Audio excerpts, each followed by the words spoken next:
Hello ladies, I am going to show you how to stitch on balsam wood. I know some of you were a little bit curious about it. And what you need to do is you need to use 1/16 of an inch of balsam wood, which is like that right there. See how paper thin that is? It's really super thin. And you cut it to the size of your hoop, a little bit smaller than the size of your hoop, so it will set in there nice and tight. You choose your fabrics that you're wanting. Now I'm doing the challenge for the forum, which is the anchor and the raft. So I'm using some off colors to match what I like. So I'm using the teal blue and the white and then the two-tone pink polka dots.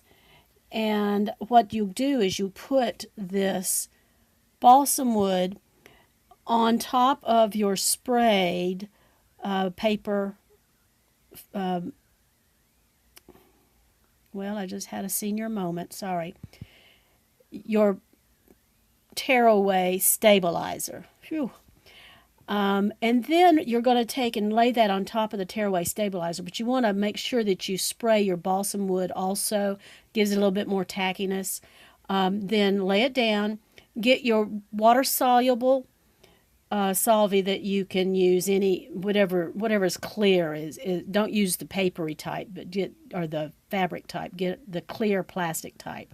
Lay that on top and pin around that nice and taut, so that it keeps it stable. It does not move around and all. And I am going to do that right now for you. So as you can see, I have my layers down.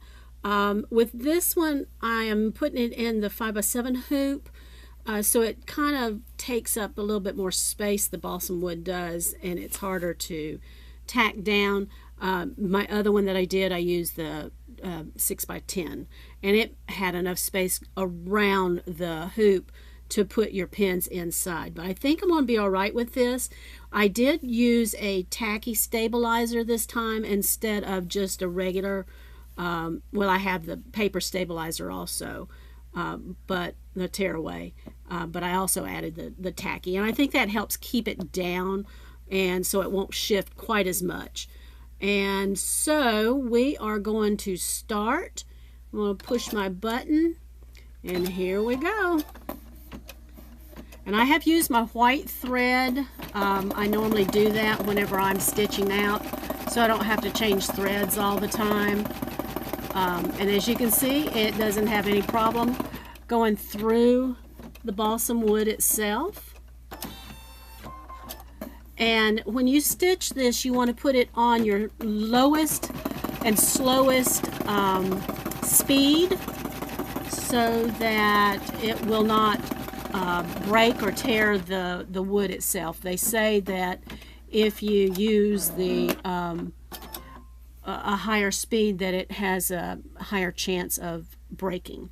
So I'm going to stop here, and I'm going to put my oh, let me see. No, I think this goes to the next one. Hold on. Yes, it does. Okay, so we're not ready for our fabric yet. And this is really smaller than what I wanted to use at the beginning. As you see, earlier I did a 5x5, and I still might do something else with that. It's stiff enough that I can use it for a plaque or something later on.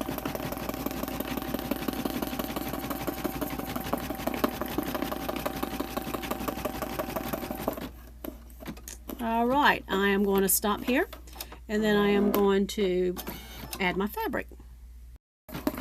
Now I do hold my fabric down a little bit because it's kind of slippery underneath this water soluble. And it's possible that if this does get wet, the fabric get wet under it, that water soluble might make it a little bit tackier and keep it in place better. If you wanted to try to do something like that with some Q-tip or something after you've finished with everything, that might make it a little bit tackier for you. All right, let me go to the next thing. As you can see, I'm still trying to hold down the fort here.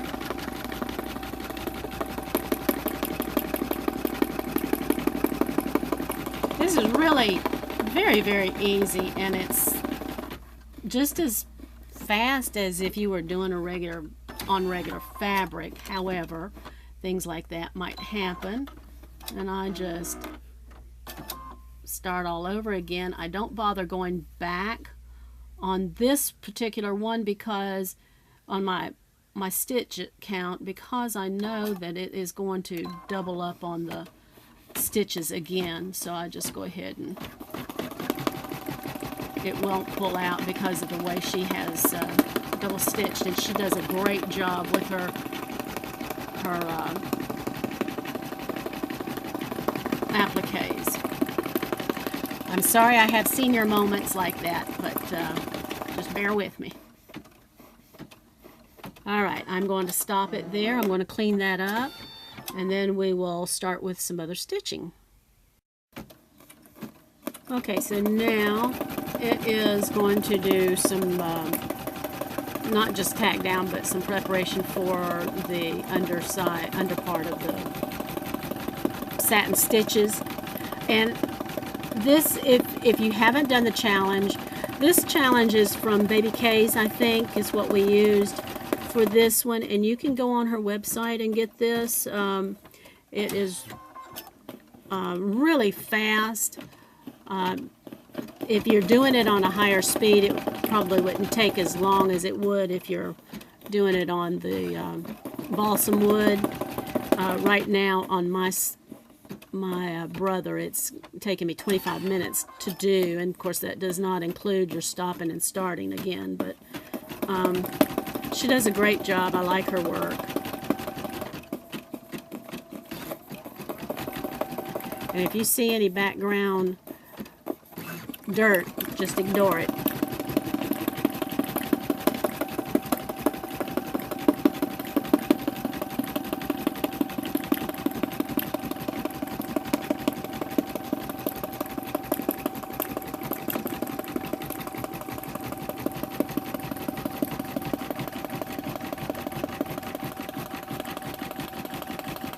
And you can probably hear the difference of the wood whenever I kind of press down. It makes it sound, it probably helps it a little bit if you would do that, but because I'm videoing here, I really am not doing that. I'm going to go ahead and do this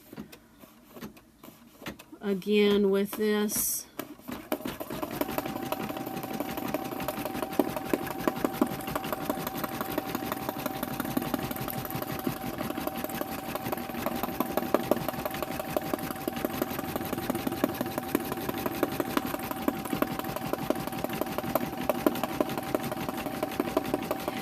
And in all honesty, the edges look really nice. You could even do this without doing a satin stitch and just give it more of a vintage look. It would still look rather pretty, actually.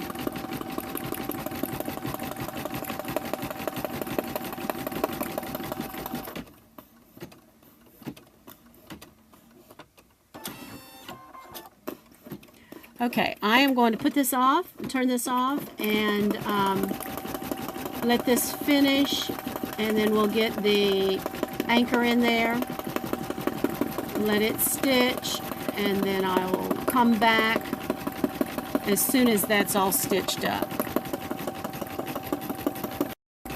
Okay, so now we are getting ready to do the satin stitching, and I am holding down this wood. Not too hard to where it can't move, but hard enough to where if I let go, hear the difference.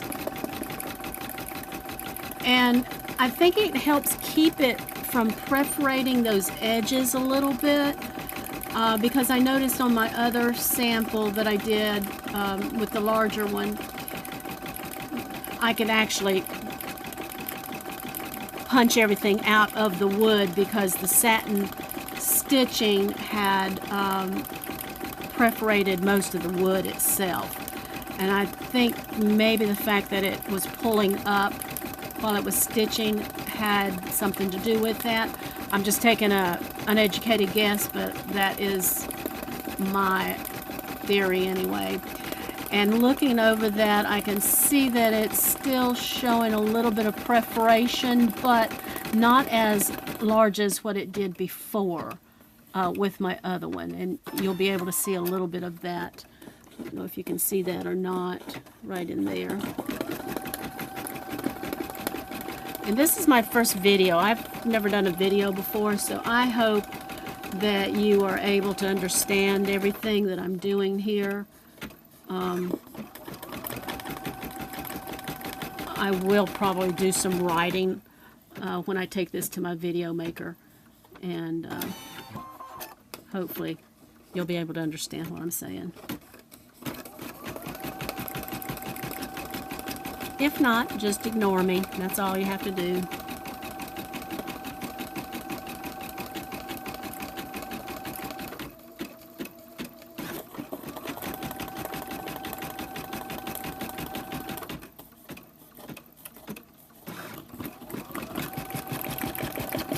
I know it looks scary whenever I put my fingers up there.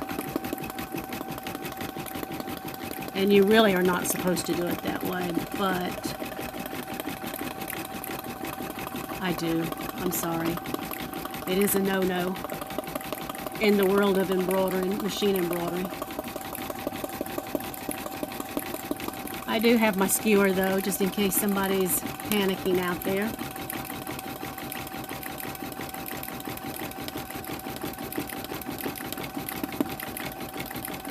And you can hear the difference whenever I lift up my skewer.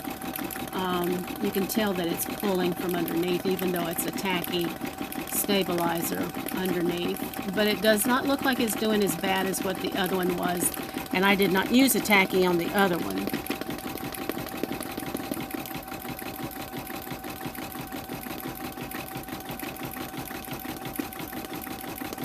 I'm excited about it. I think it's turning out really, really cool. Might even be a project that you can get your kids to help you with. I know it would be something they haven't seen before. Okay, I am going to change my threads because I only have a single needle. So I will be right back. Okay, so now it is stitching out the upper portion. The pink. Instead of red, I used pink. As most of you know, that's my favorite color.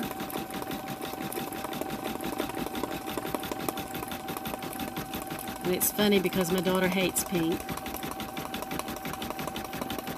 Well, she used to. I think she's grown into liking it now. And both my granddaughters love it. So we are a pink family.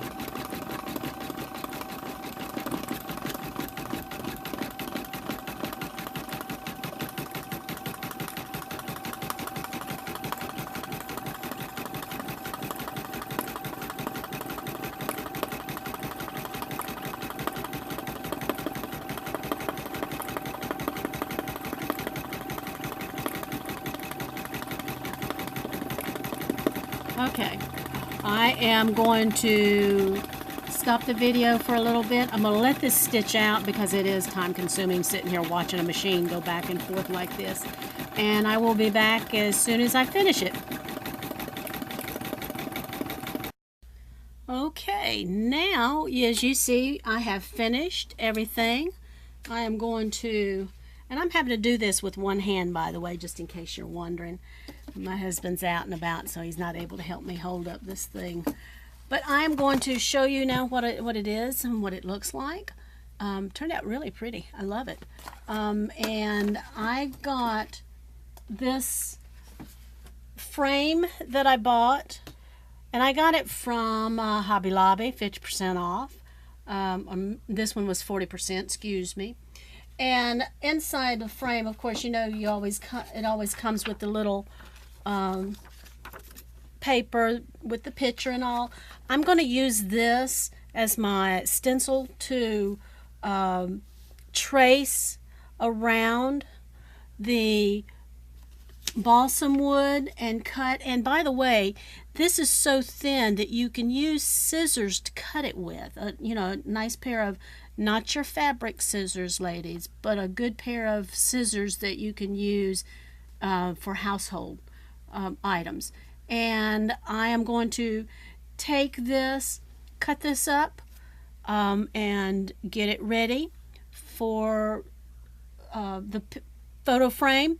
And then when I finish, I will hang it up outside and I'll take a photo of it outside.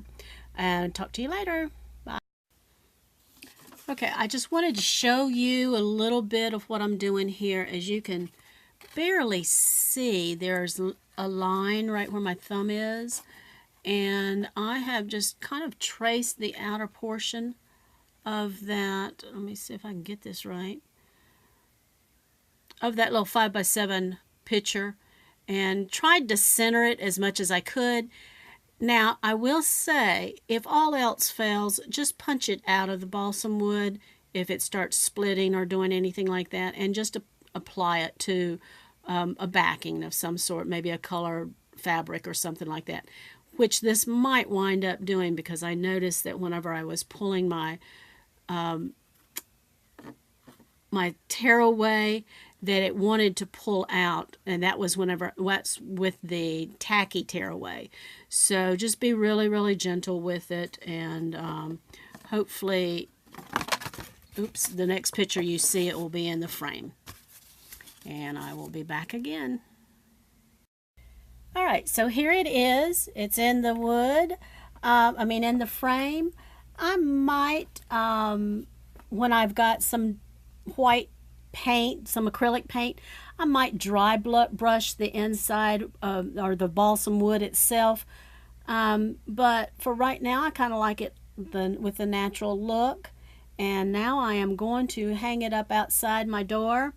And I think it's very pretty. It's very nautical but feminine at the same time. I hope you've enjoyed my video, and if you've got any questions, you can always catch me at appliqueforum.com. Thank you so much. Bye.